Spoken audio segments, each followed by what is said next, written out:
Good evening.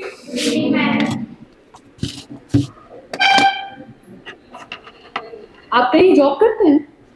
नहीं, अभी पहले करते थे। किसमें? Telecom sector, private government? अच्छा, तो अभी आपने एग्जाम दिए इसके पहले? हाँ, आ जाओ बेटा, आ जाओ।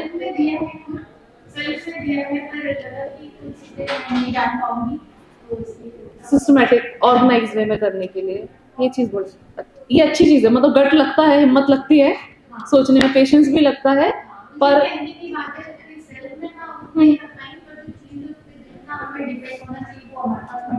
नहीं होता है और अंडरस्टैंडिंग भी नहीं होती। इनफैक्ट अगर आपको बुक पहले आप वही पढ़ो चाहे बाद में भी वही पढ़ो, बट पहले पढ़ने का नजरिया होगा पैच वर्क, कुछ कुछ तो पता है पर कुछ बिल्कुल नहीं पता। और जब एक बार हम क्लास सिस्टमेटिकली कर लेते हैं तो चीजें बहुत ऑर्गेनाइज में पता चलती है, प्लस आंसर की डिलीवरी प्री। हाँ, और जब हम खुद से पढ़ते हैं तो क्या होता है, कुछ पर्टिकुलर सेगमेंट पे हमारा ध्यान फोकस ज्यादा जाता है, उनको पढ़ने में मजा आता है, और जिनमें नहीं आता उनको छोड़ के हम आगे बढ़ जाते हैं। स्किप करने की जो प्रवृत्ति होती है ना, वो सेल्फ रीडिंग में उसकी प्रॉब्लम होती है। क्लास में एक मजबूरी होती है, आपको पसंद है नहीं है पढ़ना पड़ेगा, क्योंकि देखिए एक चीज तो बहुत क्लियर है, सबको ही पता है, हर किसी का हर सब्जेक्ट में इक्वल इंटरेस्ट नहीं होता। हर किसी को हर टॉपिक इक्वल समझ में इजीली नहीं आता। कोई टॉपिक में जैसे वो होता है ना, लेफ्ट हेमिस्फीयर और राइट हेमिस्फीयर ब्रेन के, किसी का लॉजिकल ब्रेन ज्यादा एक्टिव होता है और किसी का कल्पनाशील ब्रेन ज्यादा होता है। पीएससी में दोनों टाइप के सब्जेक्ट हैं, कल्पनाशीलता वाले भी हैं, टेक्निकल भी हैं। तो कुछ लोगों को कुछ चीज सब्जेक्ट जल्दी पकड़ में आ जाएंगे तो उनको दूसरे नहीं आएंगे, कुछ को वो दूसरे आ जाएंगे तो दूसरे नहीं आएंगे। तो यहाँ पे हमारा काम ये है, पेशेंस का हमारा मतलब एज ए स्टूडेंट आपका, कि जहां मजा आ रहा है वहां आने दो, और जहां नहीं आ रहा है वहां पे पेशेंस रखते हुए चीजों को समझते हुए आगे बढ़ो, क्योंकि ये मानव स्वभाव है, इसमें किसी का कोई दोष नहीं। कुछ में इंटरेस्ट ज्यादा होता है, कुछ में कम होता है, बट हमें सब कुछ एक साथ करना है। क्या आंसर लिखा है? और कौन है फर्स्ट डे? पता नहीं कहाँ चले गए। और फर्स्ट डे आपका है? आपका आपका भी फर्स्ट डे? आप सेकंड डे? अच्छा, कल आप आए थे। आपका है और आपका है। आप क्या कर रहे हैं? कॉलेज कंप्लीट हो गया है, अभी पीएससी की प्रिपरेशन स्टार्ट अभी की है? अच्छा, सेल्फ से किया है। इसके पहले फिर एग्जाम दिए होंगे आपने। क्या रहा उनका रिजल्ट? देख रही हूँ बेटा, अभी बैठ जाओ, मैं देख के बता रही हूँ ना, बुला लूंगी मैं। 24 वाले में? अच्छा, मतलब अभी आपका प्री क्वालिफाई नहीं हुआ होगा। कितने प्री दिए हैं? अच्छा, एक ही दिया अभी, 2024 से किया, सेल्फ से किया था। और आपका? तो आप एग्जाम दे चुके हैं इसके पहले? 24 का क्या था उसका रिजल्ट? 64। अच्छा, हाँ, बेसिकली एग्जाम्स का हिसाब ये होता है कि अगर हम थोड़ा भी ठीक ठाक प्रिपरेशन कर लेते हैं सेल्फ से तो 60 इजीली हो जाते हैं, है ना। और यहाँ पे एक इल्यूजन क्रिएट हो जाता है ब्रेन को कि अगर इतना सा पढ़ के 60 हो गए, मतलब थोड़ा और मैं पढ़ लूँ तो 70 हो जाएंगे, थोड़ा और पढ़ लूँ तो 80 हो जाएंगे, जबकि ये सिर्फ एक माया है, भ्रम है, ये धोखा देने वाले। क्योंकि 50 क्वेश्चन तो सबके सही होते हैं, 50 क्वेश्चन तो ऐसे लोगों के भी सही हो जाते हैं जिनको थोड़ा बहुत भी ठीक है अवेयरनेस है, तो उनको क्या लगता है अगर मैंने पढ़ा होता ना तो मेरे तो 60 और 70 होते अगर तुम जैसा पढ़ा होता तो। जबकि रियलिटी क्या है, 50 के बाद मेहनत ज्यादा बढ़ती है, स्कोर कम बढ़ता है। फिर खूब मेहनत करते हो तो 60 हो जाता है, फिर इसके बाद खूब मेहनत होती है तो वो 65 तक पहुंचता है, फिर और जब मेहनत प्रैक्टिस होती है तब वो 70 आता है, और फिर आफत आती है, मेहनत पे मेहनत बढ़ती जाती है, फिर वो 70 का जो इंक्रीज 80 तक पहुंचने में असली मेहनत वहां लगती है 70 से 80। तो 50-60 तक अगर अपने मार्क्स आते हैं तो हमको लगता है थोड़ा भी मैंने पढ़ा होता तो हो जाता, जबकि रियलिटी ये है कि जब तक आप सिस्टमेटिकली ऑर्गेनाइज नहीं पढ़ते हो तब तक आप 75 के अबव तो उम्मीद नहीं कर सकते।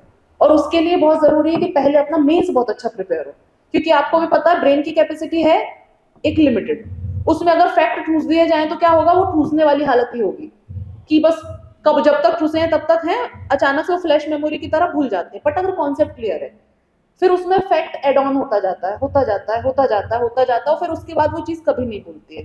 और इसी वजह से पहले जरूरी है कि हम मेंस के कॉन्सेप्ट को बहुत अच्छे से समझें, मेंस की आंसर राइटिंग को बहुत अच्छे से समझें, फिर उसके बाद जब आप प्री के लिए फैक्ट पढ़ना शुरू करते हैं, बहुत कुछ तो इसके साथ तैयार हो जाते हैं कॉमन वाले, फिर इसके बाद जैसे ही आपको फैक्ट्स पर आते हो, कंप्लीट ओरिएंटेड प्री पे आते हो, फिर उसके बाद आपको क्या सिर्फ एड ऑन करना होता है, कॉन्सेप्ट पुराना रहता है, कुछ यूनिट्स नई होती है, और उसके बाद प्रैक्टिस होती है। वो जो मेहनत होती है ना वो वाली, इसके बाद वो फिर लेके जाती है आपको 70 अबव। और आज की डेट में 70 अबव में भी काम नहीं चल रहा है, आपको एटलीस्ट 80 एवब होके अपने आप को सिक्योर रखना होगा। हाँ 90 एवब जैसी बातें नहीं की जा सकती, वो सुपरफिशियल है, क्योंकि 5 से 6 क्वेश्चन तो ऐसे होते हैं जो सबके लिए ही बहुत ही अलग होते हैं, वो हर बार सबके लिए नए होते हैं। 5 से 6 ऐसे होते हैं जो हर बार डिलीट वाली कैटेगरी में आ जाते हैं, है ना, तो हमें वो चीज तो छोड़ देनी पड़ेगी। और 4 से 5 ऐसे होते हैं जो आप और हम सब लोग ही कितना भी आता है सिली मिस्टेक्स करके आ जाते हैं, उसकी गुंजाइश भी रहती है। तो 10 से 15 क्वेश्चन तो वैसे ही निकल जाते हैं। अब सारा खेल बच रहा है कितने के बीच में, 85 में, और उसमें एक्यूरेसी कितने की लाना है, कम से कम 80 की तो लानी ही लानी है। मतलब ऑलरेडी आपके पास 100 क्वेश्चन नहीं बचते हैं, कॉमन नहीं बचते हैं, 85। अब इस 85 में अगर एक्यूरेसी नहीं है तो गेम गड़बड़ हो जाएगा। और जब भी प्रीलिम्स क्वालिफाई नहीं होता है वो इस वजह से नहीं होता कि वो कुछ क्वेश्चन थे जो कभी नहीं पढ़े थे, वो होता है ये इन्हीं में से एक्यूरेसी जो गड़बड़ कर देते, आता हुआ गलत हो गया, नियरेस्ट 2 में से टिक कर रहे थे ए और हाथ चला गया बी पे और आखिरी में गोला भर दिया सी, फिर घर आके पछता रहे हैं देखो पहले ए कर रहा था। तो कुल मिला के कहने का अर्थ ये है कि ये मानवीय प्रक्रियाएं हैं, सबके साथ होती, पर अब हमें क्या करना है वो ये कि वो जो क्वेश्चन है उसमें एक्यूरेसी बहुत रहे, और एक्यूरेसी आएगी कॉन्सेप्चुअल बिल्डिंग से। अपन जब मेंस अभी पढ़ेंगे, कॉन्सेप्ट क्लियर होंगे, इसमें हम आंसर राइटिंग सीखेंगे, फिर प्री पढ़ेंगे तो फिर फैक्ट भी बहुत अच्छे से हो जाएंगे, और फिर अल्टीमेटली मेंस आपका एग्जाम क्वालिफाई तो मेंस से ही होना है।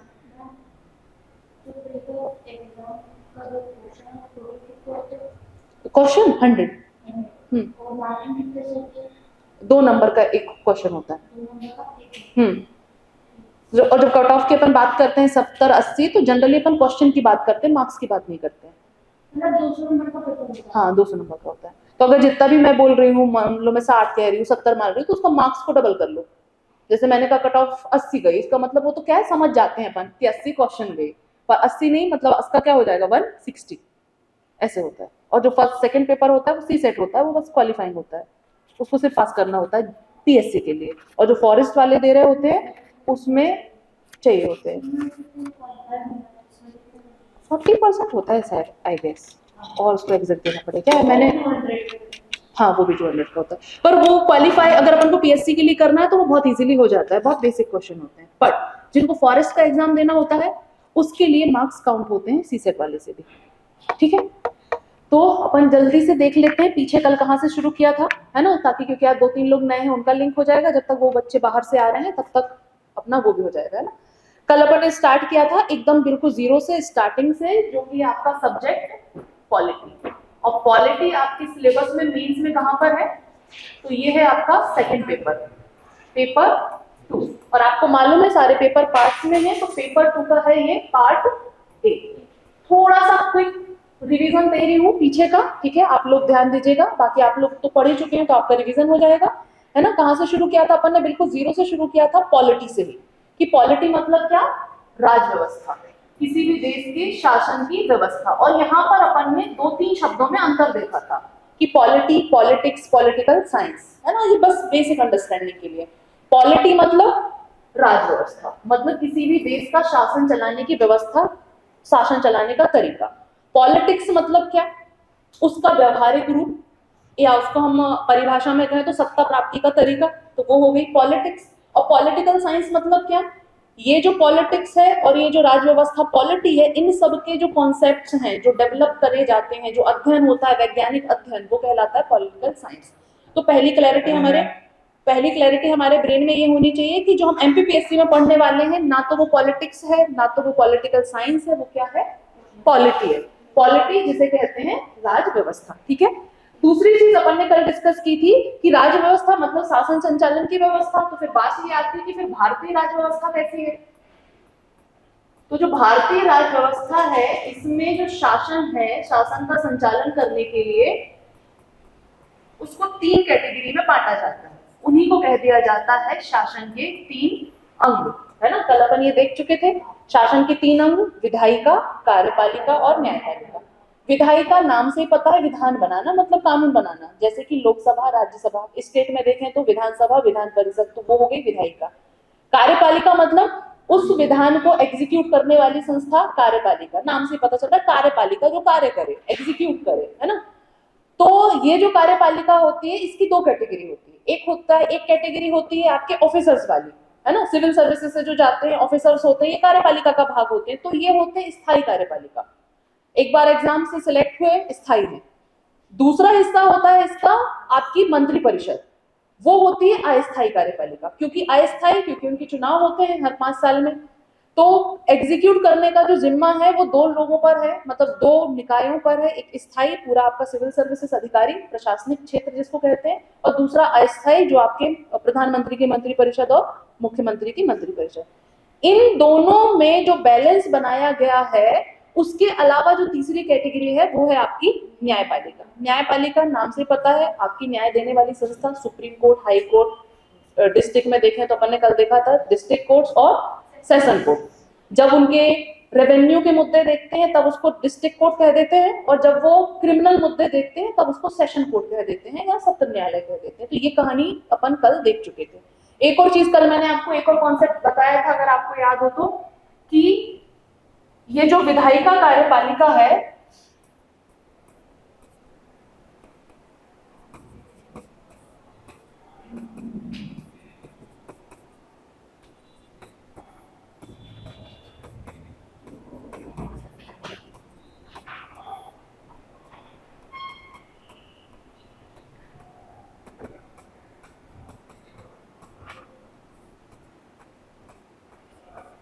विधायिका सेंटर में भी है और स्टेट में भी है।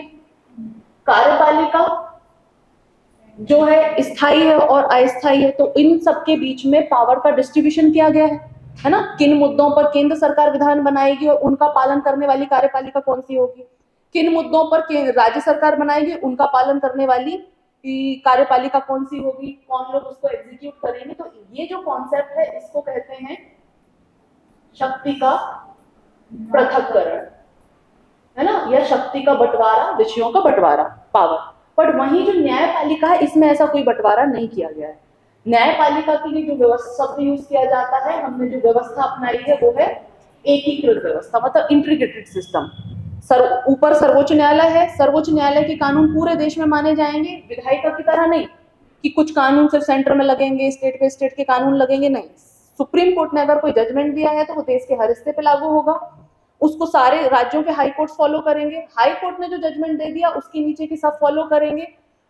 सेम ऐसे डिस्ट्रिक्ट कोर्ट ने जो दिया वो हो गया। फिर डिस्ट्रिक्ट कोर्ट ने जो निर्णय दे दिया, अगर उससे कोई असंतुष्ट है तो वो हाई कोर्ट जा सकता है, हाई कोर्ट से असंतुष्ट हो गया तो सुप्रीम कोर्ट जा सकता है। कुल मिला के एक पूरा नीचे से लेके ऊपर तक, ऊपर से लेके नीचे तक एक इंटीग्रेटेड सिस्टम अपनाया हुआ है हमने न्यायपालिका में, जबकि विधायिका कार्यपालिका में हमने पावर का डिस्ट्रीब्यूशन किया हुआ है।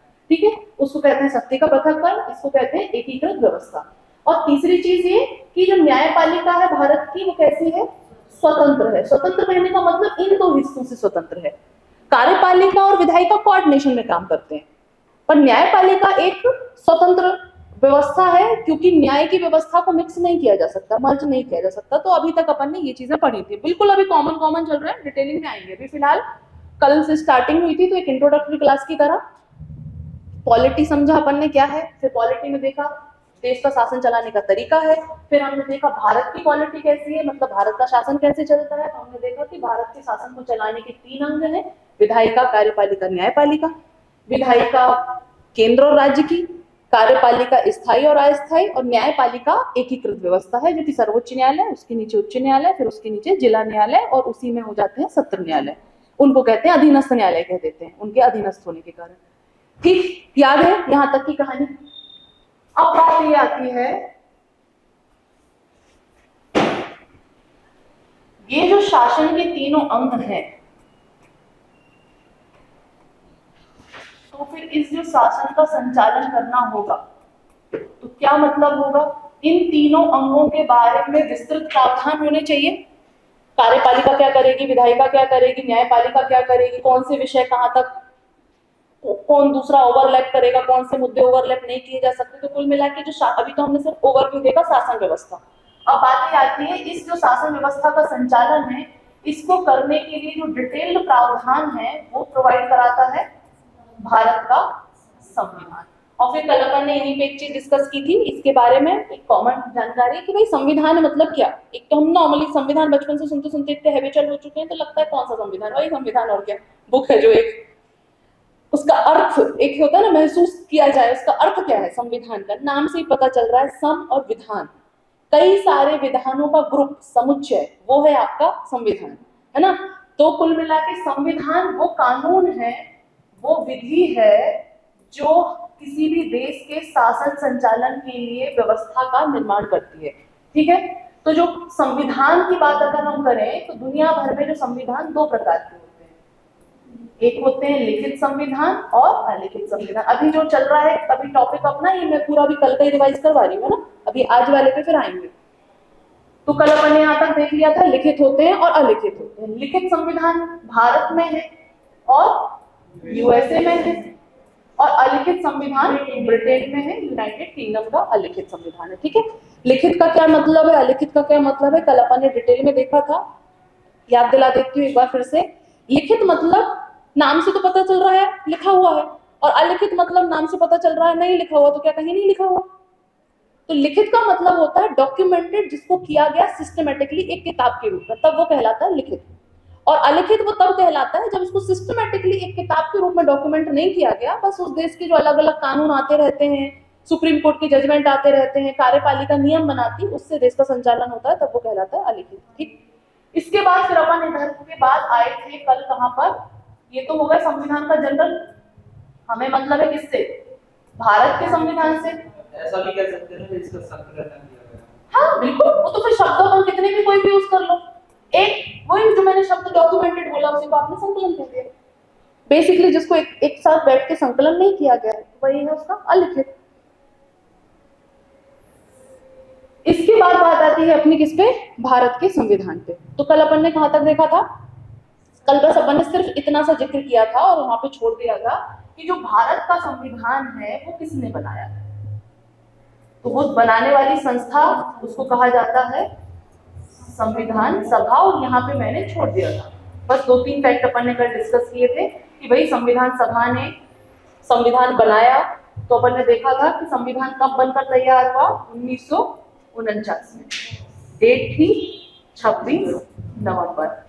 देश आजाद हुआ था, पीछे जाए बैक डेट 1947, 15 अगस्त। और संविधान सभा जब गठित हुई थी वो इससे भी पहले की बात है, वो है आपका 1946। तो कहने का अर्थ है देश आजाद कहाँ हो रहा है, बीच में, मिड पॉइंट 1946। तो मतलब संविधान सभा किसने बनाई है, ब्रिटिशर्स ने बनाई है। तो संविधान सभा बनती है 1946 में, देश आजाद होता है 1947 में, संविधान बनकर तैयार होता है 26 नवंबर 1949 में, जिसको हमने लागू किया था 1950 आपका 26 जनवरी। ठीक है, कल अपन ने यहाँ तक डिस्कस किया था। मैंने आपको 2 फैक्ट बोले थे, कौन सा, 26 नवंबर को कौन सा दिवस मनाया जाता है, संविधान दिवस। कब से मनाया जाता है, 2015 से, डॉक्टर अंबेडकर की 125वीं जयंती। और 26 जनवरी तो मालूम नहीं है, गणतंत्र दिवस है। और एक लेटेस्ट अपडेट है अभी का, है ना, कब का, जुलाई 2024 में अभी एक नया अपडेट आया है, संविधान हत्या दिवस, है ना। संविधान हत्या दिवस की घोषणा की गई, वो हालांकि पॉलिटिकल मैटर है पर इससे जुड़ा हुआ है तो हमको पता होना चाहिए। पॉलिटिकल भी तो है पर गजेट में प्रकाशित हो चुका है संविधान हत्या दिवस। तो हमारे लिए किसकी, इसकी डेट है 25 जून। 25 जून की डेट को भारत सरकार के द्वारा संविधान हत्या दिवस घोषित किया गया है। क्यों किया गया है, तो इंदिरा गांधी के कारण है। ऐसे नहीं बोलते, पॉलिटिक्स पढ़ रहे हैं, पॉलिटिक्स नहीं कर रहे हैं। ये वाली बातें जो अभी आपने बोली ना, ये बातें होती हैं क्लास के बाद जब अपन सिविल सर्विसेज के स्टूडेंट नहीं होते हैं, या जो नुक्कड़ पे बात करते हैं, पापा लोग बात करते हैं, वो वाली बात है। अपन कौन है, सिविल सर्विसेज के स्टूडेंट। तो हम जो आपने बोला वो तो मैं रिपीट भी नहीं कर रही, वो नहीं बोलेंगे। क्या है, 25 जून को इसलिए क्योंकि 25 जून 1975 को देश में इमरजेंसी लागू की गई थी। अब वो इमरजेंसी क्या है अपन पढ़ेंगे, बाकी थोड़ा बहुत तो आपको मालूम ही है ना। एक तरह की तानाशाही व्यवस्था आ गई थी, तो उसको अभी सरकार ने अभी जुलाई 2024 में उस दिन को संविधान हत्या दिवस घोषित किया, प्रॉपर बढ़िया भारत सरकार के गजेटियर पे, राजपत्र पे प्रकाशित करके। 25 जून की डेट है संविधान हत्या दिवस। घोषणा जुलाई में हुई थी, घोषणा जुलाई में की गई थी। हाँ, नेक्स्ट ईयर से मनाएंगे। अब कैसे मनता है वो तो अपन देखेंगे।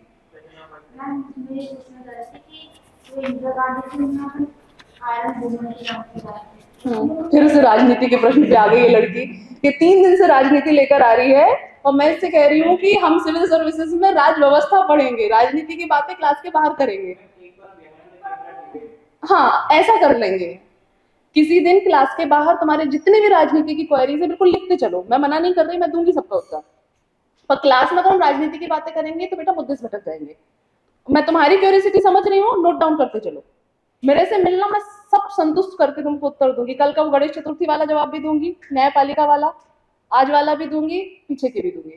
ठीक, लिख लो, मेरे से क्लास के बाहर पूछ लेना पूरा पूरा। मैं पर क्लास में अपन पॉलिटी पढ़ते हैं, पॉलिटी पे फोकस करते हैं। क्यूरियोसिटी स्वाभाविक है, पर वही है, राजनीति और राज्य व्यवस्था को मिक्स नहीं किया जा सकता। सिविल सर्विसेज की तैयारी कर रहे हैं अपन, न्यूट्रल बॉडी है सिविल सर्विसेज राजनीति से, है ना। ठीक, चलिए आगे बढ़ते हैं। यहां तक जो मैंने अभी आपको बताया ये फास्ट फॉरवर्ड मोड पे, ये था कल का रिवीजन, रिकैप पिक्चर का। अब इसके बाद हम आगे बढ़ते हैं। सबसे पहली चीज ये आती है कि संविधान का जो निर्माण है वो किया गया संविधान सभा के द्वारा, और यहीं से हमको समझना जरूरी है कि भाई संविधान सभा क्या थी। और अगर आप अपना सिलेबस देखेंगे तो देखेंगे थोड़ा रिशफल हुआ है। हाँ, एक हल्की सी चीज और बता दो, जो न्यू है, जो ओल्ड है वो तो कई बार इस बात को सुन चुके हैं, पर जो न्यू है इस बात को बहुत दिमाग में आप रखिएगा। पॉलिटी एक बहुत बड़ा विषय है ना। आप मार्केट में जो बुक्स देखते हैं, किताबें, एम लक्ष्मीकांत और वो दुनिया भर की जो भी चीजें हैं वो सब पॉलिटी है, एक राज व्यवस्था है। बट एमपी जो है, एमपीपीएससी, इसका सिलेबस फिक्स है ना। और दूसरी एक चीज क्या हुई है, 2017-18 तक पॉलिटी थी तो सब कुछ पढ़ते थे, 19 तक जो सिलेबस चलता था सब कुछ पढ़ते थे, 20 के सिलेबस में थोड़े से चेंजेस हुए। और अभी जो लेटेस्ट सिलेबस है 2024 में, बहुत सारे टॉपिक्स को उसमें हटा दिया गया है, कुछ टॉपिक्स को इसमें ऐड कर दिया गया है। तो कहने का अर्थ ये कि जब भी आप किसी चीज को अंडरस्टैंड करें, कंपेयर करें, तो कभी भी किसी ऐसे व्यक्ति से ना करें, ऐसी किताब से ना करें जो पहले चालू थी। जब भी अपन बात करें तो इस बात का हमेशा ध्यान रखें कि यार अपनी इस क्लास में जितनी भी बातें हो रही हैं, ये बातें हो रही है किसके हिसाब से, अब जो नया फॉर्मेट लागू हुआ है 2024 से, क्योंकि हमको एग्जाम क्वालिफाई करना है, हमको संविधान विशेषज्ञ नहीं बनना है, हमको राज्य व्यवस्था का विशेषज्ञ नहीं बनना है, हमको क्या करना है, मेंस क्वालिफाई करना, मतलब एग्जाम क्वालिफाई करना है। इसका मेन सिलेबस तो मेंस का ही है। और मेंस का जो सिलेबस है पॉलिटी का, अगर आप किसी जिसको बहुत जानकारी नहीं है ना, सुपरफिशियली आप पूछोगे, वो कहेगा अरे नहीं कुछ चेंज नहीं हुआ है, सब तो सेम है भाई, विधायिका वह कार्यपालिका। नहीं, बहुत चेंज है। एक एक पॉइंट पे अपन आएंगे, डिस्कस करेंगे, बहुत चेंज है। और जिसने उसकी नीड समझ लेना, प्री और मेंस उसके एक बार में क्वालिफाई है। और जिसने नीड नहीं समझी और एक बार अगर वो कोई किताब खोल के बैठ गया या कोई यूट्यूब का वीडियो लेके, क्योंकि वीडियोस वगैरह बनाए जाते हैं एक प्रॉपर पर्पज से, टॉपिक के पर्पज से, है ना। वीडियो को में व्यू चाहिए, उसमें सब कुछ नहीं होगा तो कोई वीडियो क्यों देखेगा। पर जब हम एमपीपीएससी की बात करें तो हमें बहुत स्पेसिफिक होना है कि हमारा सिलेबस क्या है। सारे सब्जेक्ट में होना है वैसे तो, पर पॉलिटी के लिए मैं इतना स्पेसिफाई इसलिए कर रही हूँ क्योंकि पॉलिटी बहुत बड़ा सब्जेक्ट है और कॉमनली हम बहुत सारी चीजें सुनते रहते हैं किताबों में। बट अब जो नया सिलेबस है, अगर आप इस पर नजर डालोगे ना तो बहुत रिशफलिंग कर दी है। तो जो सिलेबस की शुरुआत है वही कहाँ से होती है, आपके संविधान के निर्माण से, ना कि आपके अनुच्छेद 1 से। हालांकि हम पढ़ेंगे 1 से 2 सब कुछ पढ़ेंगे, बट थोड़ा हमको ये भी समझना पड़ेगा ना कि हमारी जो परीक्षा लेने वाला आयोग है वो क्या डिमांड कर रहा है। ठीक है, हाँ, क्योंकि वो तो अपन आएंगे, डिस्कस करते चलेंगे क्या स्किप करना है, क्योंकि क्या पढ़ना है से ज्यादा इंपॉर्टेंट अब ये समझना हो गया है कि क्या छोड़ना है, क्योंकि समय सीमित है। होने को तो अपन असीमित समय है तो पढ़ते रहें, पर 6-6, 8-8 महीने एक विषय नहीं पढ़ा जा सकता, खुद भी नहीं। क्लास की तो बात ही अलग है, अभी मैं आपके लेवल पे बात कर रही हूँ ना। हाँ, तो आती हूँ मैं किस टॉपिक पे कि अभी तक अपन ने जो एक जनरल इंट्रोडक्शन देखा कि हाँ ठीक है, ये शासन व्यवस्था है, शासन व्यवस्था को चलाने की जो व्यवस्था दी गई है वो संविधान में दी गई है। और जो भारत का संविधान है, जिस संस्था ने बनाया था उसको कहते हैं हम संविधान सभा। और ये जो संविधान सभा है इसका गठन हुआ था कब, 1946 में। 1946 में देश आजाद नहीं था, किसका आधिपत्य था, ब्रिटिश सरकार का था। ठीक है, तो स्वाभाविक सी बात है उस समय अगर संविधान सभा बनाई गई होगी तो किसके दिशा निर्देशों पर बनाई गई होगी, ब्रिटिश सरकार के। जो प्लान ब्रिटिश सरकार ने सुझाया होगा उसी हिसाब से बनेगा। तो पहले तो अपन ये देख लेते हैं कि किस तरह से इन्होंने गठन किया था, फिर दूसरी चीज हम समझेंगे कि ब्रिटिश सरकार ने क्यों हमारी डिमांड को माना।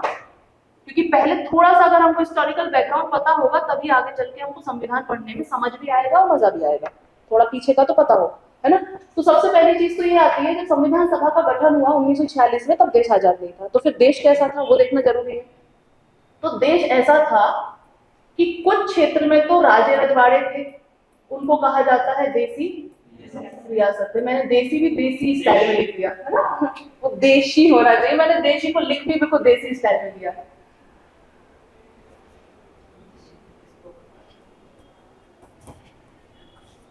तो उस समय जो भारत था, आपको मालूम है, राजे रजवाड़े थे, लगभग 562 रियासतें थी, है ना। मोटे तौर पे कहें तो 600 रियासतें, मोटे तौर पे देखें तो, कई छोटी कई बड़ी। और जो शेष जगह थी वहां पर ब्रिटिश सरकार का शासन था, तो उनको कहा जाता था ब्रिटिश प्रांत। तो उस समय का जो पूरा ये तो अपन ने अभी का भारत बनाया, उस समय के भारत में ये बांग्लादेश भी था और ये वाला पाकिस्तान वाला क्षेत्र भी शामिल था। तो उस समय देसी रियासतें थी, ब्रिटिश प्रांत थे। जैसे आज प्रांत होते हैं, दो टाइप के होते हैं, एक आपके नॉर्मल राज्य होते हैं, उनमें विधानसभाएं होती हैं, मुख्यमंत्री द्वारा उसका शासन किया जाता है। वहीं कुछ ऐसी जगह होती हैं जहां पे कुछ विशेष परिस्थितियों की वजह से डायरेक्ट राष्ट्रपति द्वारा अपॉइंटेड प्रशासक द्वारा प्रशासन किया जाता है, उनको कहते हैं केंद्र शासित प्रदेश। तो जैसे आज होते हैं राज्य और केंद्र शासित प्रदेश, राज्यों में शासन मुख्यमंत्री के हाथ में है, और यूटी है जो आपके केंद्र शासित प्रदेश है, इसमें आयुक्त के द्वारा या प्रशासक के द्वारा किया जाता है। सेम ऐसी ही व्यवस्था उस समय थी। जो ब्रिटिश प्रांत थे, उस समय के ब्रिटिश प्रांत में जो शासन करता था उसको मुख्यमंत्री नहीं कहते थे, गवर्नर कहते थे। प्रॉपर चुनाव होते थे, जीतकर विधानसभा में जाते, वैसे उस समय उनको प्रांतीय असेंबलियां कहा जाता था। जैसे आज की विधानसभा है तो प्रांतीय असेंबली, तो चुन के लोग असेंबलीज में जाते थे, और जो शासन करता था वो होता था गवर्नर।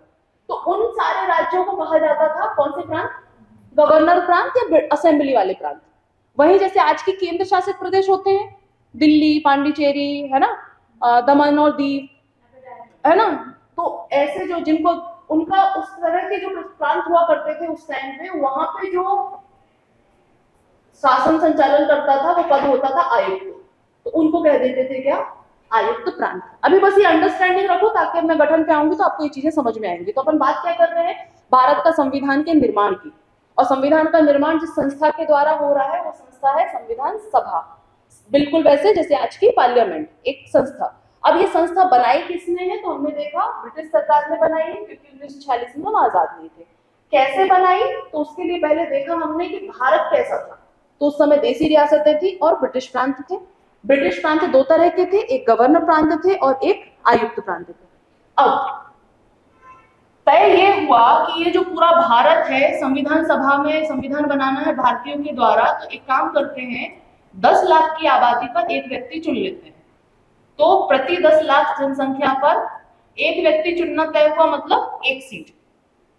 बिल्कुल आप उसको आज की लोकसभा की तरह सोचकर देखो कि लोकसभा चुनाव होते हैं तो पूरे देश भर से सांसद चुन के जाते हैं, एमपीज, है ना। जब लोकसभा चुनाव होते हैं तो हर एक क्षेत्र अलग अलग लोकसभा क्षेत्र होता है, हर एक लोकसभा क्षेत्र में आपके कई सारे उम्मीदवार खड़े होते हैं, और आप अपनी पसंद का एक व्यक्ति चुन लेते हैं। जो जीत जाता है वही जीत के आपके पार्लियामेंट में पहुंच जाता है। बिल्कुल वैसी ही कुछ व्यवस्था अपनाई गई उस समय पर। अब वो ये सब काम उस समय देश की सरकार चलाने नहीं हो रहा है, बल्कि संविधान बनाने के लिए हो रहा है। और संविधान मतलब लोगों के लिए बन रहा है, तो उसमें हर किसी की प्रतिनिधित्व तो होना जरूरी है। तो तय ये हुआ कि उस समय की आबादी के हिसाब से देखते हुए कि प्रति 10 लाख पे अपन एक उम्मीदवार चुनेंगे, हर 10 लाख को एक रिप्रेजेंट करेगा, और ये चुनकर जाएंगे संविधान सभा में और ये अपना संविधान बनाएंगे। तो 10 लाख पे जो एक सीट होगी, तो इनके क्या होंगे, चुनाव होंगे। कैंडिडेट का सिलेक्शन किससे होता था, मतलब नॉमिनेशन किससे होता था, मतलब कोई पार्टी देती थी या फिर खुद सेल्फ नॉमिनेट होते थे? कई तरह की व्यवस्थाएं थी। जब अपन इनकी वो प्रोसेसिंग्स वगैरह सुनते हैं, जब आप इसकी वो वेब सीरीज वगैरह देखोगे, तो मतलब हर जगह की परिस्थितियों पर डिपेंड करता है। जैसे कुछ जगह ऐसी होती थी, जैसे नेहरू जी वाली, डॉक्टर सरदार पटेल वाली, जो फेमस लोग थे, डॉक्टर अंबेडकर वाली, तो मतलब वहां तो निर्विवाद रूप से जनता को भी पता था हमारा नेता ये है, नेता को भी पता था कि हमारा नेता ये। कुछ जगह ऐसी होती थी जहां पर है कि भाई ये भी हो सकते हैं, ये भी हो सकते हैं, तो डिपेंड करता था कांग्रेस के ऊपर, अपनी अपनी पार्टियों के ऊपर, क्योंकि उस समय तक चुनाव हो चुके थे ना, देश में पार्टियां थी। कांग्रेस सबसे बड़ी पार्टी थी, इसलिए अपन कांग्रेस कांग्रेस कह देते हैं, पर कायदे से देखा जाए तो पार्टियां तो थी ना। वो अपना अपना, वो बात अलग है कि जीतेगा स्वाभाविक रूप से कांग्रेस वाला, बिल्कुल वैसे ही आज की तरह अगर कई पार्टियां हैं, स्वाभाविक सी बात है कौन जीतेगा, हर समय की लहर होती है ना, तो वैसी वाली कंडीशन है। तो कुल मिला के फिलहाल अभी अपन ऑफ द टॉपिक नहीं जाते, यहाँ पर आते हैं संविधान सभा का जो गठन हो रहा है 1946 से ब्रिटिश सरकार के द्वारा। तो ये तय हुआ कि कैसे होगा गठन, तो गठन होगा कि भाई हर 10 लाख की जनसंख्या का एक व्यक्ति चुना जाएगा, तो जिसको अपन कह देते हैं एक सीट। तो ऐसे उस समय की जो आबादी थी लगभग 36 से 40 करोड़ के बीच में अपन देख सकते हैं, क्योंकि एग्जैक्ट डेटा 1940 का तो होगा नहीं, या तो जनगणना 1941 में हुई है या तो 1951 में हुई है। तो उस समय की आबादी के हिसाब से जो बांटा गया, तो पूरे भारत को 389 सीटों में बांटा गया, और इन 389 सीटों में भी दो हिस्सों में बांट दिया गया। दो हिस्सों में कौन से? ये दो हिस्से, क्योंकि यहाँ पे तो असेंबलीज ऑलरेडी थी, चुनाव की व्यवस्था ये लोग बहुत अच्छे से जानते थे, तो ये तो तय हो गया कि इन लोग तो चुनाव में अच्छे से पार्टिसिपेट कर लेंगे। बट ये जो देसी रियासतें हैं, इनके राजे रजवाड़े तो अपने अपने हिसाब से चल रहे थे, इनको तो अनुभव ही नहीं था चुनावों का। अब यहाँ पे मुद्दा खड़ा हुआ कि अगर यहाँ भी चुनाव करवाएंगे तो इनको चुनाव की प्रणाली सिखाएगा कौन? इनको अगर आपने सिखा दिया तो फिर कल को कितने सारे प्रशासनिक मुद्दे निकल कर आएंगे, तो फिर विवाद खड़ा होगा, संविधान सभा नहीं बन पाएगी। इस विवाद से बचने के लिए ये तय हुआ कि इनको दो हिस्सों में बांट देते हैं। 296 सीटें दे देते हैं अपन ब्रिटिश प्रांतों को, और 93 सीटें दे देते हैं अपन राजाओं को। अब क्या हुआ, ब्रिटिश प्रांतों में करवा लेंगे अपन चुनाव, और 93 सीटों पर राजाओं के ऊपर सौंप देंगे कि आपको जो व्यक्ति पसंद हो आप अपनी पसंद से भेज दो, क्योंकि राजे जहां पे राजतंत्र है तो वैसे भी लोकतंत्र के तो सवाल भी पैदा नहीं होता था। राजा को जो पसंद हो वो भेज देंगे, तो जो खुद को पसंद जो व्यक्ति है उसको भेजने की जो प्रणाली होती है उसको कहते हैं मनोनयन। डायरेक्ट चुना नहीं जाता, राजा ने अपनी मर्जी से भेज दिया। तो जब संविधान सभा बनने के लिए जो व्यवस्था बनी वो क्या, पहले तो बात ये 10 लाख पे एक सीट होगी, पूरे देश की आबादी के हिसाब से बांट देगी 389 सीटें। अब इन 389 में करवाने हैं चुनाव, क्योंकि विवाद की स्थिति ना बने, तो 296 ब्रिटिश प्रांतों को दे दी गई और 93 दे दी गई राजाओं को, देसी रियासतों को, कि आप मनोनयन करके भेज दो। तो अब चुनाव कितनी सीटों पे होना है? नहीं, 296 पे। ये तो मनोनयन हो रहा है ना। कुल सीट थी 389, 93 दे दी गई रियासतों को कि भाई आप अपने राजा देख लीजिए, भेज दीजिए। अब चुनाव कहाँ कितने पे होना है? मात्र 296 में। अब ये जो 296 ब्रिटिश प्रांतों को दी गई हैं, इसमें से 292 सीटें किसकी थी? ये वाले गवर्नर प्रांतों की, और 4 सीटें किसकी थी? आयुक्त वाले प्रांतों की। ठीक है, इस तरह से इनने एक व्यवस्था बनाई थी। बहुत फैक्ट में अभी उलझने की जरूरत नहीं है, वो तो समय के साथ धीरे धीरे याद हो जाएगी, पर इस व्यवस्था को तो समझना जरूरी है ना कि किस तरह की व्यवस्था उस समय बनाई गई थी। फाइनली चुनाव हुए, पर कंडीशन फिर से वो वाली आई कि चुनाव कैसे करवाएं। एक चुनाव प्रणाली होती है जो कि अपन आज अपनाते हैं, जो विधानसभा लोकसभा में होती है, उसको हम कहते हैं प्रत्यक्ष, डायरेक्ट वोटिंग। डायरेक्ट हम अपने उम्मीदवार को चुनते हैं और वो चला जाता है, वो व्यवस्था होती है प्रत्यक्ष। उस समय की जो देश की व्यवस्था थी, उस समय ऑलरेडी जो प्रांतीय, जो गवर्नर प्रांत है, इनकी प्रांतीय असेंबलियों के चुनाव होते थे, उनमें लोग ऑलरेडी वोट डालते थे। अब लोगों को ये समझाना कि तुम फिर से वोट डालना है, तो पहला तो ये मुद्दा कि उनको ये समझाओ तुम कि अब काय के वोट डाल रहे हैं। आप उस समय की अशिक्षा, गरीबी का स्तर देखो ना, कि उस समय संभव था क्या कि चलो फिर से वोट डालना है। आधी जनता को तो समझ में ही नहीं आया कौन संविधान सभा, कैसी संविधान सभा, कहाँ का संविधान। एक चीज, दूसरी चीज, इतने बड़े देश में फिर से चुनाव कराना आज की डेट में समस्या है। फिर तो ये बात 1946 की है। तो तय ये हुआ कि चुनाव कैसे होंगे, अप्रत्यक्ष रूप से चुने जाएंगे, इनडायरेक्ट वोटिंग। तो अप्रत्यक्ष रूप से फिर चुनेगा कौन? तो ये जो गवर्नर प्रांत की असेंबलियां थी, इसमें जो ऑलरेडी चुन के लोग जा रहे थे, ये लोग अपने में से चुनाव करेंगे। हर सीट की उम्मीदवार की लिस्ट है हमारे सामने। अब ये लोग बैठ के चुनेंगे कि भाई हमारे मध्य प्रदेश में, मान लो मध्य प्रदेश की असेंबली बैठी, मध्य प्रदेश की कितनी सीटें हैं, देखें उन सीटों पे कौन कौन से उम्मीदवार है। तो वोट जनता ना डाल के कौन डालेगा?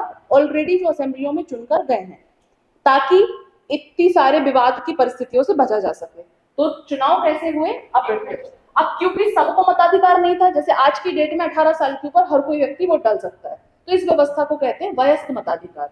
मतलब वयस्क हो गए हो तो तुम्हें मत देने का अधिकार है। शाब्दिक अर्थ उसका समझ लोगे तो उसका कॉन्सेप्ट भी समझ में जाएगा।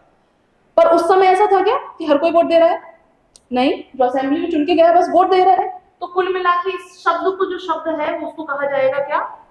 इस कॉन्सेप्ट का जो वर्ड है, सीमित मताधिकार।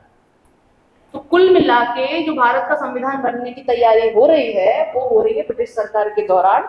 और ब्रिटिश सरकार उसके लिए ये सिस्टम लेकर आई है कि 10 लाख पे एक को चुनेंगे, पूरे देश में 389 सीटें होंगी, इतने पे हम चुनाव करवाएंगे, इतने पे हम राजा के ऊपर छोड़ देंगे जैसा उनको ठीक लगे। और चुनाव कैसे होंगे? डायरेक्ट ना होकर इनडायरेक्ट होंगे। तो मताधिकार कैसा होगा? एक सीमित मताधिकार होगा। इस तरह से पूरे देश में चुनाव हुए। और ये चुनाव होते हैं कब? जुलाई अगस्त का महीना कब आपका 1946। 1946 फाइनली जो लोग चुनाव जीत जाते हैं तो लोग आपकी संविधान सभा का हो जाता है गठन नवंबर 1946 में। तो इस तरह से जो संविधान सभा है वो अस्तित्व में आ जाती है, ठीक है, और फिर अब अपना ये काम करना शुरू करेगी। बट इसके पीछे की कहानी समझना थोड़ा जरूरी है। ये जो सिस्टम लाया गया था ब्रिटिश सरकार के द्वारा, तो ब्रिटिश सरकार खुद तो नहीं आई होगी, किसी को भेजा होगा, तो उनने ब्रिटिश कैबिनेट के 3 मंत्री भेजे थे और 3 मंत्रियों का उन्होंने एक आयोग बनाया था, उसको कहा जाता है कैबिनेट मिशन। और ये जो पूरा प्लान सुझाया वो सुझाया था इसी कैबिनेट मिशन ने, इसलिए इसको कह देते हैं कैबिनेट मिशन योजना। तो जो भारत की संविधान सभा का गठन किसके आधार पर हुआ? कैबिनेट मिशन योजना के आधार। क्लियर है? क्योंकि ब्रिटिश सरकार के द्वारा बनाई गई थी। और ये जो कैबिनेट मिशन है, 3 लोगों का जो ग्रुप था, ये भारत आता है मार्च 1946 में। ये प्लान रखता है, कांग्रेस को और बाकी दलों को प्लान पसंद आ जाता है और बात आगे बढ़ जाती है, अप्रूव हो जाती है, चुनाव होते हैं, गठन हो जाता है। अब यहाँ पे जो प्रश्न है दिमाग में उठना चाहिए वो ये कि ये इतने दयालु कैसे हो गए? जो इतने सालों से हमारा खून चूस रहे थे ब्रिटिश, ये अचानक से इतने दयालु कैसे हो गए कि अपने ही राज में हमारे लिए संविधान सभा बना दे रहे हैं कि आओ तुम अपना संविधान बना लो और देख लो। तो इसको इसी के लिए अपन को इसकी थोड़ी बैकग्राउंड स्टोरी देखनी पड़ेगी कि जो संविधान सभा की मांग कब से शुरू हुई। 1895। तो कुल मिला के कहानी ये है कि पहले ब्रिटिश सरकार थी, उनके अपने कानून चलते थे और उनके कानून के तहत देश का प्रशासन चलता था। भारत में ऐसा कोई बड़ी क्रांति आंदोलन जैसी बात नहीं चल रही थी, है ना। 1857 की क्रांति के बाद थोड़े भारतीय जागृत होते हैं और थोड़ी सी ब्रिटिश सरकार भी सीरियस होना शुरू होती है कि लोग कुछ दंगल कर सकते हैं, है ना। उसके पहले तो स्वतंत्रता आंदोलन का कुछ जिक्र होता नहीं है। कहानी सिस्टमैटिकली भारत में स्वतंत्रता आंदोलन शुरू होता है जब कांग्रेस बन जाती है देश में, और कांग्रेस बन जाती है कब? 1885 में इंडियन नेशनल कांग्रेस का हो जाता है गठन, और इसके बाद सिस्टमैटिकली देश में स्वतंत्रता आंदोलन शुरू होता है। तो जब गठन हुआ, देश में सिस्टमैटिकली नेताओं ने बैठ के सोचना शुरू किया। उसके बाद पहली बार, इसके भी 10 साल बाद 1895 में बाल गंगाधर तिलक पहली बार ये बात करते हैं कि भाई कोई संविधान होना चाहिए, और संविधान किसका होना चाहिए? भारत का होना चाहिए। अभी तक जो देश चल रहा है वो ब्रिटेन के कानूनों से चल रहा है। तो पहली बार ये जिक्र करने वाले कौन थे? तिलक 1895 में। पर वो सिर्फ जिक्र था, जिसको कोई ध्यान देने वाला नहीं था, कोई मतलब नहीं था, क्योंकि उनके जिक्र करने से कुछ नहीं होता ना। उस समय सारी सरकार अथॉरिटी किसके पास थी? ब्रिटिश सरकार के पास। ये बात दोबारा निकल कर आती है फिर कब? 1922 में, जब पहली बार महात्मा गांधी उसी बात को कहते हैं ना, पुराने घाव को फिर से कुरेद देते हैं, फिर से पुराना घाव कुरेद देते हैं कि भाई एक तो गांधी जी जैसा व्यक्तित्व और ऊपर से पुराना घाव, कि भारत के लिए संविधान तो होना ही चाहिए, और वो जो संविधान है खुद भारतीयों के द्वारा बना हुआ होना चाहिए। भले ही ब्रिटिश सरकार का जो भी चलता रहे, पर रूल तो हम पे कर रही है, तो बने किसके द्वारा? हमारे द्वारा। पर यहाँ भी ब्रिटिश सरकार को कोई मतलब है क्या? गांधी जी कितने भी बड़े व्यक्तित्व वो सुन लिया जाए, पर जब तक उनको फायदा नहीं होगा तब तक वो कुछ करने वाले थे नहीं। इस बीच में कुछ परिस्थितियां ऐसी बनती हैं, वो अपन जो भी उस समय देश का हिस्टोरिकल सिनेरियो चल रहा होता है, देश में साइमन कमीशन आता है, उसका विरोध होता है, दुनिया भर की तमाम चीजें होती है। कुल मिला के उस समय लॉर्ड बर्किनहेड थे, वो भारतीयों को चुनौती देते हैं कि अगर वो आम भाषा में कहे तो दम है तो अपना संविधान बना के दिखाओ। ना तो तुम इतने पढ़े लिखे हो, ना तो तुम्हारे पास इतना ज्ञान है, और ना ही तुम्हारे पास इतने रिसोर्सेज है। एक तो ब्रिटिश सरकार तुम्हें बना के दे रही है, उसमें तुम्हारा रोना गाना चालू है। तो बिल्कुल ओपन चैलेंज जिसको कहते हैं, लॉर्ड बर्किनहेड ने दिया। फाइनली चैलेंज एक्सेप्ट भी कर लिया नेहरू जी के पिताजी मोतीलाल नेहरू जी। उन्होंने कहा ठीक है, चैलेंज एक्सेप्टेड। लॉर्ड बर्किनहेड ये थे भारत सचिव उस समय के। हाँ पर मैम एक लाइन आपने लिखवाई थी मॉन्टेग्यूस। हाँ वो बताऊंगी बेटा, क्या है? अभी इस कहानी को अपन आगे बढ़ाएं। इसी में लिखा था ना। हाँ पर इसको आगे, क्योंकि जो लोग अभी कनेक्ट हो रहे हैं वो कनेक्ट नहीं हो पाएंगे आपके पहले प्रश्न से, उसको मैं उत्तर दे दूंगी अभी, है ना।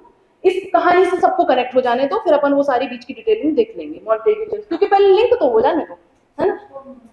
तो कुल मिला के मांग शुरू होती है कब से? 1895 से। मांग बढ़ती है जब गांधी जी करते हैं 1922 में, और इसी बीच में ब्रिटिश अधिकारी जो कि उस समय भारत सचिव थे लॉर्ड बर्किनहेड, वो एक चैलेंज देते हैं, ओपन चैलेंज, कि दम है तो बनाकर बताओ। और कुल मिला के उसको मोतीलाल नेहरू जी एक्सेप्ट कर लेते हैं कि ठीक है हम बना के बताएंगे, है हम में दम। भारत के उस समय जितने भी बड़े बड़े वकील थे तो जो देश दुनिया से पढ़कर आए थे, तेज बहादुर सप्रू जी हैं, आपके मोतीलाल नेहरू हैं, सरदार पटेल हैं, और ऐसे तमाम लोग बैठते हैं, सारे दलों का सम्मेलन बुलाते हैं और एक प्रॉपर पैटर्न तैयार करते हैं, एक खाका ड्राफ्ट तैयार करते हैं संविधान के लिए। वो बनाया गया था किसके द्वारा? नेहरू जी के द्वारा। तो उसको कहा जाता है नेहरू रिपोर्ट। हालांकि परिस्थितियां उसके बाद देश की बदल गई और ये वाली जो रिपोर्ट थी लागू नहीं हो पाई। बट अगर आपसे पूछा जाए भारत में संविधान की पहली मांग किसने की, तो किसने की? तिलक जी ने। भारतीयों के द्वारा संविधान बनाने का पहला प्रयास कब हुआ? तो 1928 में। भले ही यह लागू नहीं हुआ पर प्रयास तो किया था ना, और बहुत सफल प्रयास किया था। अब लागू होने की परिस्थितियां देश की कुछ और थी उस समय, वो एक इतिहास का विषय है, वो अपन बाद में देखेंगे। पर प्रयास पहली बार 1928 और मांग पहली बार हो रही है तिलक के द्वारा। अब इसके बाद यहाँ तक की कहानी तो ठीक थी, देश की परिस्थितियां बदलती हैं, पूर्ण स्वराज आंदोलन और तमाम चीजें चलने लगती हैं और बैकग्राउंड में ये सब तो चल ही रहा है। पर अभी तक ये तय नहीं हुआ था कि संविधान बनाएगा कौन। अभी तो ये तो कुछ लोगों ने बैठ के बना लिया ग्रुप में।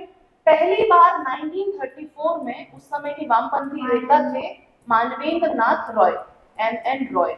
ये पहली बार मांग करते हैं, मतलब अपनी बात रखते हैं कि जो संविधान है 2-4 लोग नहीं बनाने चाहिए, पूरे देश भर से लोग का प्रतिनिधित्व होना चाहिए और एक प्रॉपर संविधान सभा का गठन होना चाहिए। तो कहने का अर्थ ये कि पहली बार संविधान सभा की मांग कब की जा रही है? 1934 में। और किसके द्वारा? MN रॉय के द्वारा। पर बात ये आती है कि ब्रिटिश सरकार को अभी भी पड़ी है क्या बनाने की? नहीं पड़ी। ये तो मांग करते रहो, बोलते रहो, आप तो कुछ भी करते रहो, वो तो अपनी परिस्थितियों के हिसाब से काम करेंगे। तो फिर आप फिर बात ये आती है ना, तो फिर ऐसा क्या होगा कि फिर कैबिनेट मिशन बना रहे हैं? यहाँ तो ब्रिटिश सरकार ही बना के दे रही है ना। तो ऐसा कौन सी परिस्थिति थी कि ये इतने घुटनों पे आ गए? तो वो परिस्थिति दी किसने आपको? द्वितीय विश्व युद्ध में। सेकेंड वर्ल्ड वॉर छिड़ गई कब? 1939 में, और ये चलेगी आपके 45 तक। इसके पहले जो भी मांगे चल रही थी उनको उससे कोई मतलब नहीं था। जैसे ही 1939 में युद्ध शुरू होता है ना, विश्व 2 गुटों में बढ़ जाता है, 2 बड़े ग्रुप रहते हैं, एक में आपका ब्रिटेन होता है, उसके साथ अमेरिका होता है। और अब इस टाइम पे रिसोर्सेज भी चाहिए युद्ध में, पैसा भी चाहिए, और इन देशों की दुनिया भर में कॉलोनीज बनी हुई हैं, और अगर उन कॉलोनीज से सपोर्ट ना मिले, उपनिवेशों से सपोर्ट ना मिले, तो युद्ध में कैसे जीत पाएंगे? और उस समय भारत में स्वतंत्रता आंदोलन अपने चरम पे जा रहा है, संविधान की मांगे हो रही हैं, ये सारी चीजें हो रही है, और उनको पहले तो मतलब नहीं था, बट अब यूएस वगैरह की तरफ से उन पे प्रेशर आने लगता है। इनफैक्ट अमेरिका के राष्ट्रपति रूजवेल्ट ने कॉल करके बोला था ब्रिटेन के पीएम को कि भारत में जो भी परिस्थितियां चल रही हैं आपको उसको एज सून एज निपटाना होगा, क्योंकि अमेरिका का प्रेशर था। फाइनली ये लोग झुकने के लिए तैयार होते हैं। झुकने के लिए क्या था कि क्योंकि कांग्रेस ने कह दिया था कि हम युद्ध में सपोर्ट नहीं करेंगे। उस समय तक कांग्रेस का रुतबा इतना बढ़ चुका था कि चुनाव जब हुए तो कांग्रेस अच्छी खासी सीटों पे जीत चुकी थी। तो 1939 में जैसे युद्ध शुरू होता है, पूरे देश भर से कांग्रेस एक साथ इस्तीफा दे देती है, और उन्होंने कहा कि ना युद्ध में हम शामिल होंगे ना भारत शामिल होगा। क्यों? क्योंकि हमको चाहिए अपना संविधान, हमको चाहिए अपनी पूर्ण स्वतंत्रता, अपना पूर्ण स्वराज। तो यहाँ पे पहली बार ब्रिटिश सरकार घुटने टेकने पे मजबूर होती है, और वो पहली बार एक प्लान लेके आते हैं कि चलो ठीक है, तुम्हारी बात हमने मान ली। ये कहानी कब बनी? 1939 के 1 साल बाद। तो समझे, इसके पहले आप कुछ भी बोलते रहते, उनको कोई मतलब नहीं था। 39 में युद्ध शुरू हुआ, भारत ने कह दिया भारतीय शामिल नहीं होंगे, तो 1940 में पहली बार ये झुकते हैं। अगस्त के महीने में एक प्लान लेके आते हैं, एक प्रस्ताव लेकर आते हैं, इस वजह से इसको कहते हैं अगस्त प्रस्ताव। प्रस्ताव कुछ नहीं था, सिंपल सा था, आप युद्ध में हमको सपोर्ट करो और युद्ध खत्म होने के बाद हम आपको संविधान बना के देंगे। अब अपन भी स्मार्ट हो चुके थे, अपन ने भी बड़ी स्टाइल से कह दिया रिजेक्ट, नहीं चाहिए, क्योंकि अब हम भी स्मार्ट हो चुके हैं। आपकी मजबूरियां थोड़ी सुनते रहेंगे, तुम्हारा युद्ध कब खत्म होगा तब तुम्हारी चीजें चलती रहेंगी, नहीं चाहिए। सबने अपनी अपनी बात कही कि नहीं, तो उनको और रुकना पड़ा। अगली बार वो जो प्रस्ताव जो भी था, अपन देखेंगे आगे चल के प्रस्ताव में क्या था, पहले अपन पूरी कहानी तो समझने की हुआ क्या था। इस प्रस्ताव में जो भी था, भारतीयों ने कहा आप इसमें सुधार करके लाइए, हमको अभी चाहिए संविधान। तो 1942 में वो फिर से कुछ प्लानिंग करके लाते हैं।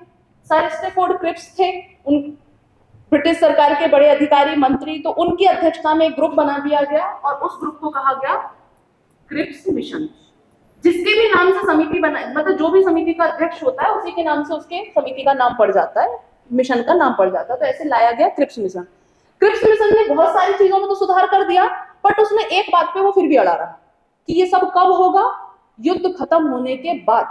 सुधार तो कर दिया, तो भारतीयों ने कहा कि हमें तुम्हारे सुधार से मतलब क्या, कब लागू कर रहे हो तुम, युद्ध के बाद। और युद्ध में तो हारना तय था, मतलब परिस्थितियां उस समय की ऐसी बन चुकी थी कि ब्रिटेन का पल्ला पीछे जा रहा था कि ये लोग तो हार सकते हैं, तो हम क्यों मानने वाले थे। तो यहीं पे गांधी जी ने कह दिया कि ये क्या है Cripps mission, post dated cheque bounce हो जाएगा।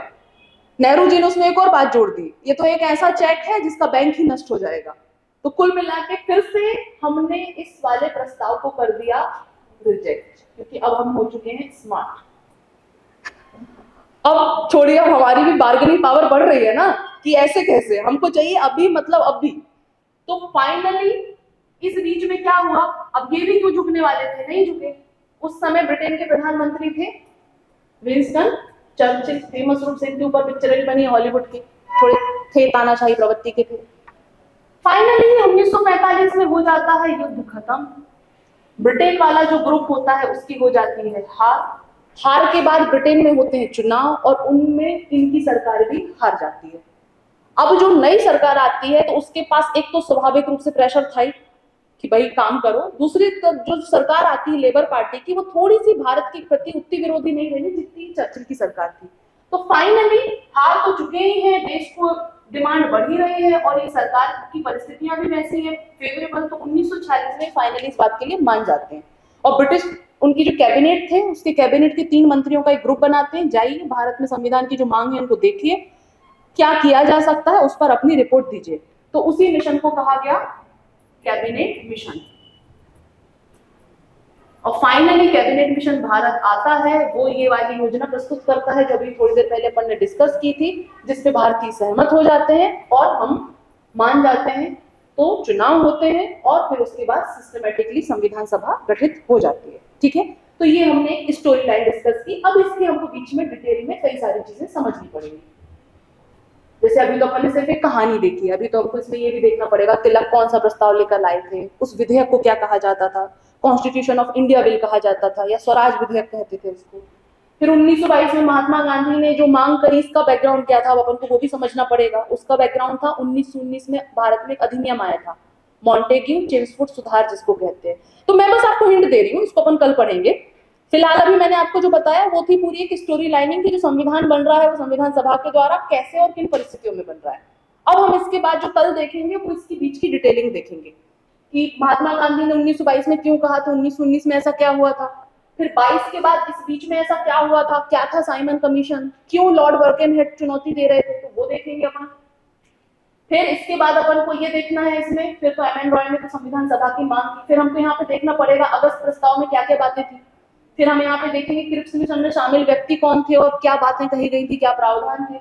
और फिर उसके बाद हमको देखना है कि भाई कैबिनेट मिशन में कौन से 3 मंत्री थे, उनने क्या प्रावधान किए और कैसे भारत में कांग्रेस और मुस्लिम लीग उस पर सहमत हुई। तो समझे आप कि ये अभी अपन ने स्टोरी लाइन डिस्कस किया, कल इसकी अपन डिटेलिंग करेंगे। ये तो आपका तैयार होगा क्या, संविधान सभा का पूरा गठन और संविधान सभा की मांग।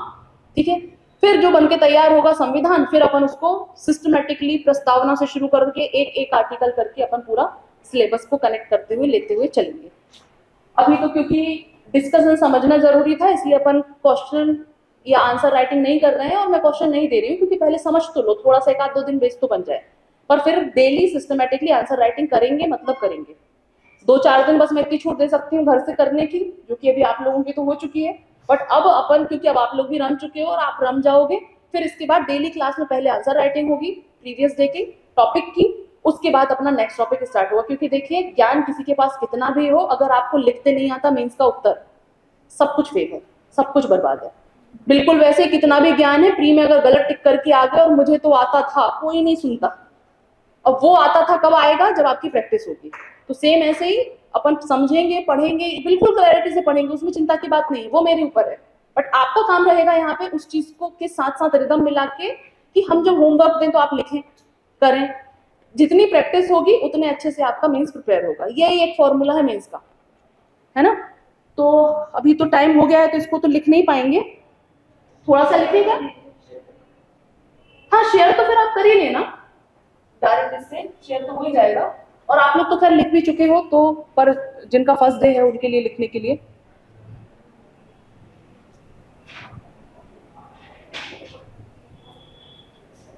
आप लोगों ने तो ये सब लिख ही लिया है, तो शेप की भी जरूरत आई गेस नहीं पड़ेगी आपको। हो रहा है।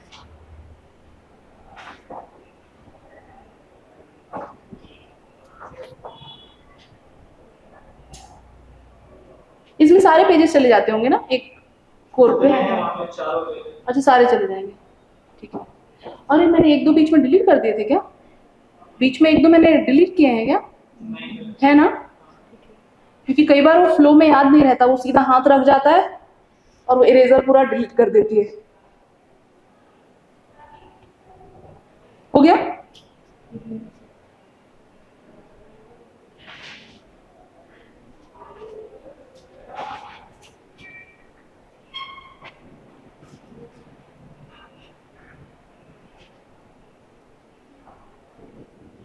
हाँ, वो वाला डिलीट हो गया, वो जो मैंने आपको कल का रिवाइज किया था ना, हालांकि उसको लिखने की जरूरत नहीं है ना, उसमें तो काम आपका हो जाएगा। यहाँ से मेन लिखने का रहेगा, तो यहाँ से पहले कल संविधान सभा का गठन लिख लेंगे, संविधान सभा की मांग जो भी डिटेलिंग समझने रह गई है वो समझ लेंगे, और इतना लिख के कल इसको कंप्लीट कर लेंगे। इसके बाद फिर अपन प्रस्तावना से पूरा पढ़ना आर्टिकल वाइज शुरू करेंगे, ठीक है? यहाँ तक कुछ? हाँ लिखवाने के लिए तो फॉर्म में देते हैं नेक्स्ट फॉर्म। देख लेंगे, वो हो जाएगा, उसमें आप टेंशन मत लो, मैं बीच का रास्ता निकाल लूंगी। I am very expert. नहीं नहीं नहीं, मैं वो टेंशन को समझ रही हूँ आपकी, जेन्युइन है आपकी प्रॉब्लम, पर चिंता मत करो, मैं बीच का, मैं, आप निश्चिंत रहो। अपनी तारीफ नहीं करनी चाहिए, पर मैं बता देती हूँ, I am very expert middle way निकालने में, मुझे पता है, तो वो उसकी चिंता मत करो, हो जाएगा।